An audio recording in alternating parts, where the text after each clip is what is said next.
تو متوکل کو کسی نے کہا کہ کوئی جادوگر آیا. اب جادو عربوں کے لیے سن رکھا تھا کہ کوئی جادو تھا. بابل سے شروع ہوا. بابل حلہ کا پرانا نام ہے, قرآن کے اندر ہے. ہاروت و ماروت, ہاروت و ماروت کا واقعہ سن رکھا ہوگا, نہیں سنا تو پڑھ لیجیے گا.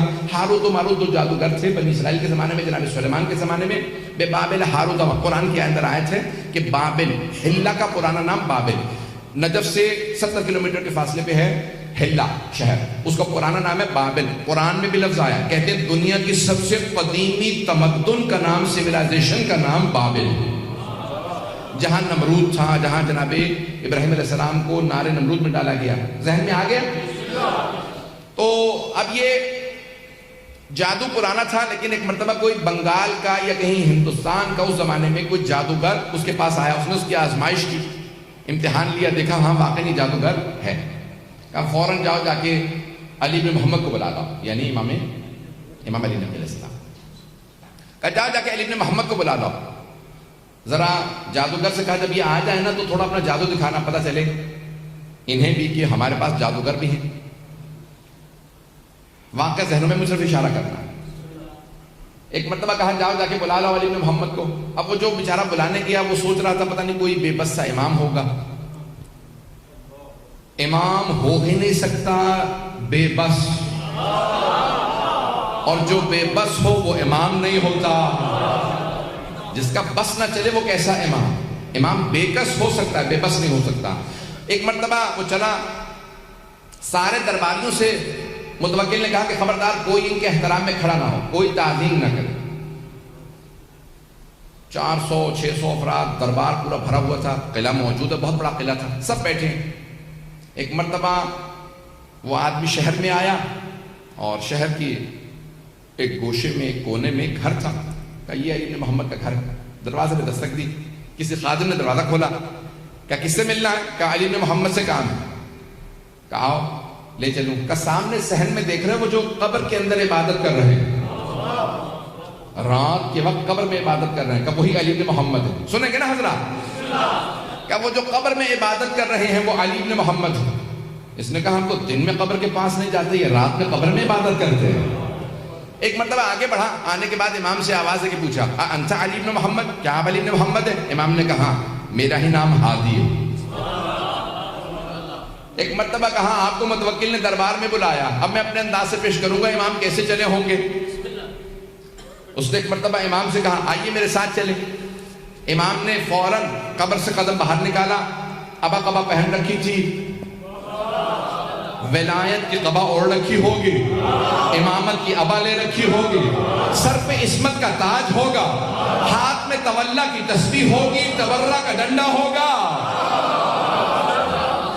اب امام علیہ السلام چلنے لگے. اس نے کہا میں آپ کو راستہ دکھاؤں. امام نے کہا ہادی تیرا نام ہے یا میرا نام؟ جیسے ایک مرتبہ امام علیہ السلام نے کہا نا ہادی تیرا نام ہے, اس نے کہا ہادی تو آپ ہیں. امام نے کہا پھر میں راستہ جانتا ہوں. پتہ نہیں لوگ ہیں یا نہیں. ایک مرتبہ امام نے فرمایا کہا میں پھر راستہ جانتا ہوں, دکھانے کی ضرورت نہیں. جو دنیا کو راستے دکھانے آیا ہو وہ ہادی ہوتا ہے, اور جو خود راستے سیکھنے کا محتاج ہو وہ ہادی نہیں ہوتا.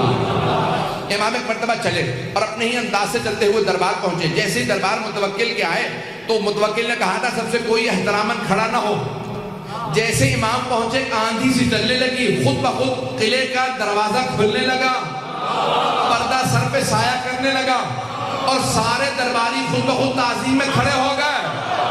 خود متوکل اپنے تخت پہ کھڑا ہو کے کہہ رہا تھا فرزند رسول تشریف لائیے, یہ آپ ہی کا حق ہے.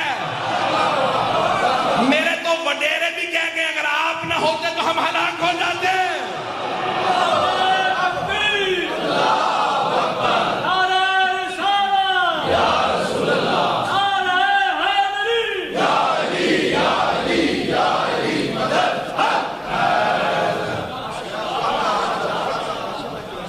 ایک مرتبہ امام علیہ السلام چلے اور جیسے ہی دربار میں داخل ہوئے سارا دربار امام کی تعظیم میں کھڑا ہو گیا. متوکل نے کہا فرزند رسول تشریف لائیے. امام نے کہا ہمیں تیرے تخت سے ظلم کی بو آتی ہے, ہم تخت پہ نہیں بیٹھتے. امام کے لیے ایک مرتبہ مسند بچھائی گئی اور ایک سامنے میز نما شیشے کو رکھا اور کہا امام کے لیے کھانا لگا دیا جائے. اس نے جیسے کھانا رکھا فوراً اپنے جادوگر کو آنکھوں سے اشارہ کیا کہ اپنا جادو دکھا. واقعہ ذہنوں میں ہوگا اگر لوگ ہیں یا نہیں ہیں. مجھے صرف اشارہ کرنا تھا. جیسے امام نے ہاتھ بڑھایا نا تو روٹی امام کے ہاتھ سے سرک گئی. امام روٹی تھوڑی دور ہو گئی. امام نے کہا جو بھی ہے باز آ جائے. عظمت امام علیہ السلام دیکھیے, نام نہیں لیتے, یہ نہیں کہتے میں جانتا ہوں جادوگر. امام نے کہا جو بھی ہے باز آ جائے. پھر امام نے دوسری مرتبہ ہاتھ بڑھایا, پھر ایک مرتبہ روٹی سی رکھ گئی. امام نے ایک مرتبہ کہا کیا ان درباروں میں شرفاء کی زبان نہیں سمجھتے لوگ؟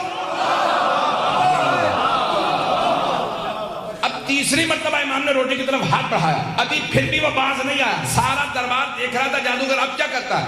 جیسے ہی امام نے ہاتھ بڑھایا, جیسے ہی تیسری مرتبہ روٹی ہاتھ سے سرکی, اس دیوار کے اوپر غالیچہ تھا, غالیچے پہ ایک شیر کی تصویر بنی تھی. لیکن جادوگر کو جواب دینا تھا. پتہ نہیں لوگ پہنچ رہے نہیں پہنچ رہے. جادوگر کو جواب دینا مقصود تھا. اسے بتانا تھا تو جادوگر ہے, ہم صاحب اعجاز ہیں. امام نے ایک مرتبہ وہ جو دیوار کے اوپر غالیچہ تھا, غالیچے کو دیکھا جس پہ اسد کی, شیر کی تصویر بنی تھی. عربی زبان میں شیر کو اسد کہتے ہیں. امام نے شیر کو دیکھ کے عربی میں کہا ایھا الاسد, او شیر تو دیکھ رہا تیرے ایمان کی توہین ہو رہی ہے. ایک مرتبہ سارا بندہ پریشان ہونے لگا. لگ یہ رہا تھا کہ غالیچے پہ جو شیر کیا عکس بنا ہے وہ عکس نہیں رہا, شیر بن رہا ہے. وہ شیر بن کے آگے بڑھا. نہ اس نے امام سے پوچھا کہ کسے کھاؤں.